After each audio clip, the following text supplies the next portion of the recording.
Hi friends, this is Archangel. So, what if simultaneous time existed? I was listening to some show the other day about multiple universes and dimensions. Anybody that follows quantum theory has come across the postulation that there are multiple simultaneous universes existing all at once, ranging from the finite to the infinite in number. And this backs up what many in the esoteric communities have said for centuries. Indeed, the spiritual community back this understanding that there is in fact simultaneous time and existence, where things might be similar yet slightly off from the procession of events that we know. For example, in one timeline, the Nazis actually won the war. In another timeline, the British won the American Revolution. In another timeline, Africans were not slaves, but rather whites were. Essentially, in one timeline, it is the planet of humans. Another is the planet of the apes. Furthermore, as a consequence of this theorem, you have different variations of you. In one dimension, you live in Russia. In another dimension, you are a musician. In another, you are rich, beautiful, and hung to your knees, etc. Oh, wait, that sounds familiar. Well, except for the rich part. Perhaps this is all fanciful, or perhaps it is, in fact, actuality. These are very advanced concepts that have been out there for a while, and they are very hard for our linear start-stop-beginning-end type human perceptions to comprehend. But indeed they are plausible, if not required, by certain universal theories or models of higher power which we are part of. Anyhow, in this video, I was listening to some female speak about the secret space program, and she started into the multidimensionality of our existence, and offhandedly said, in one universe, women are not suppressed, they are in charge. Then my mind snapped on that little propaganda piece, like a steel trap. Wait, hold up. In some other universe, women run the show? That's not some other timeline, that's this universe, sister.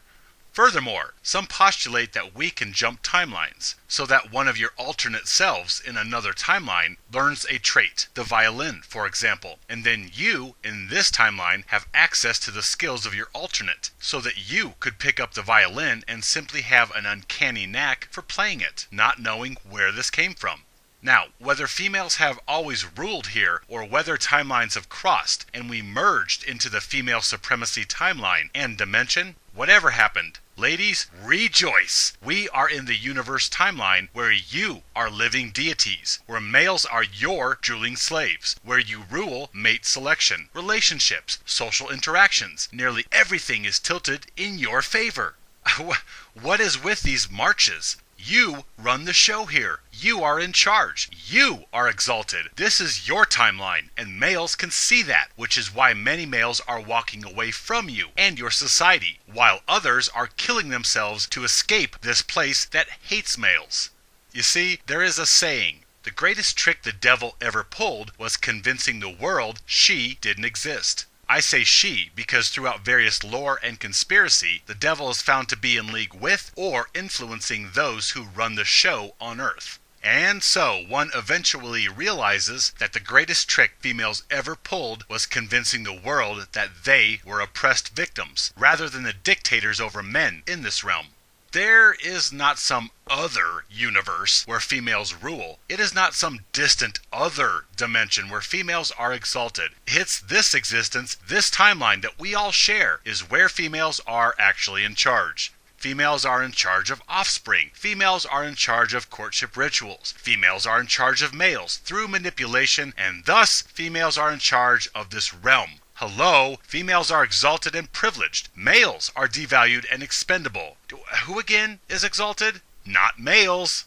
And what evidence do I have? Oh, I don't know. Just let's see off the top of my head. Females enjoy value and worth of human life over males. Females enjoy all the legal rights of males. They drive, they own property, they vote. They have used the law to force their way into every male stronghold, such as military, business, etc. That doesn't sound like oppression, so there is no repression of females. They have all the rights males have, plus they have superior human life value because of their reproductive anatomy. So far, females are ahead of males in terms of total portfolio real worth. Then, females have added perks because they are females. They enjoy lesser criminal sentencing standards. They are exempted from draft and selective service requirements. They get special status as females for employment. They get special recognition as entrepreneurs. They are absolutely coddled by the state with benefits, ranging from female health care to welfare to food assistance to cash assistance to bill paying assistance to cell phone assistance. And all these things are magnified if they have a kid, or maybe a dozen. Kids are income to many females. And of course, females enjoy presumption of motherhood, so more often than not, they are guaranteed to get the kids and thus be guaranteed to be eligible for one or all of these state-based entitlements meant for the children, which she gets to control and feast off of. Females enjoy rape shield laws and presumption of innocence. Females enjoy the freedom from genital defacement at birth. Females enjoy the bonanza that divorce affords them. Half is crap, perhaps alimony, child support, and these are just a few things that females enjoy along with the same legal rights as males and their superior human life value.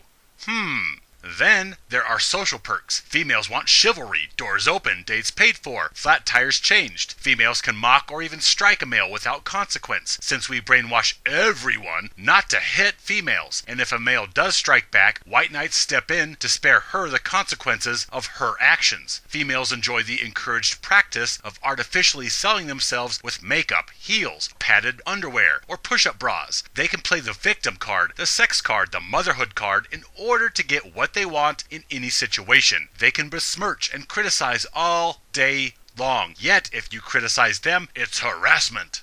So, females enjoy the same legal rights as males, plus they get extra legal perks that males do not get, plus they get extra special social perks because they are females. And to top it all off, they get seats in the life raft because they have a uterus and mammaries. They have superior life worth compared to males.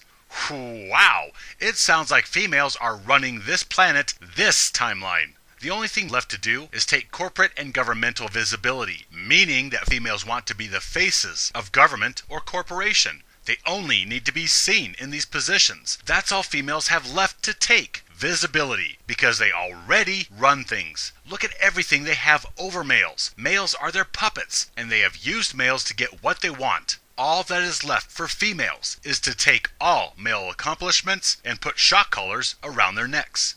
But then, why would the true rulers want to get their hands dirty? Let the man-apes continue to take the flack and the fall for the real dictators having their nails done at the mall. Yes, but guys already know these things. So let's look at the timeline from another angle.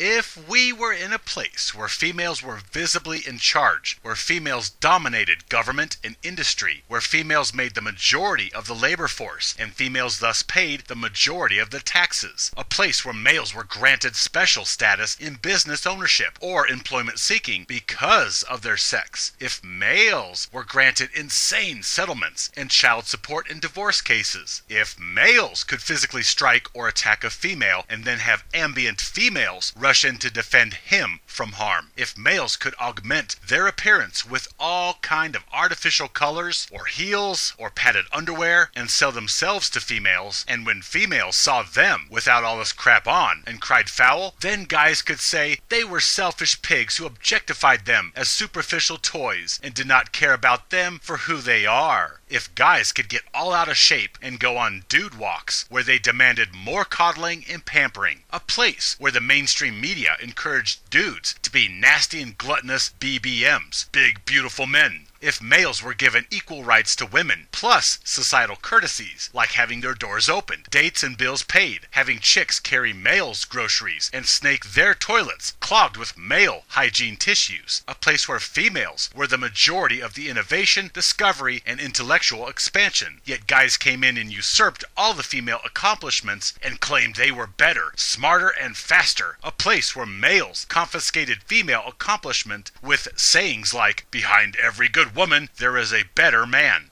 A place where males complained about receiving less pay despite the fact that women were far more productive and stable if men ran the relationships and controlled the dating and sexual encounters. A place where chicks stood around and bragged about how great their man was and that their boyfriend or husband was the boss and that their man is their salvation and saved them from a destitute life of fast food, cats, and vibrators every night. A place where females went around repeating happy males, happy trails. A place where little girls were taught to suck it up and protect and provide for the precious men. At the same time, boys were coddled, their every tear fussed over. A place where male life was superior in worth, where males and their anatomy were exalted and worshipped with reverence and desire by females who mocked their own genitalia for male entertainment. A place where male happiness was paramount and female suffering was marginalized. A place where females were told to woman up and provide and protect for the miraculous angelic males. A place where females mocked themselves and their sex just to make males smile. Where females competed for male attention or worked their hands to the bone to afford a car or clothes or a nice apartment in order to win male affections. A place where females fed male ego by posting comments on every selfie males put on social media. Where females were woman enough to wear blue and support male issues and male movements that pretend to be about equal rights for men and women. A place where chicks drooled over males and hung on every word males said or simply waited for the opportunity to be useful and do something, anything, for a male. Carry their stuff, open their doors, let them ahead of females in line, beat up other females that even try to put their hands on males. A timeline where females fought the wars and died in protection of males, where males were exempt from being forced into armed conflict.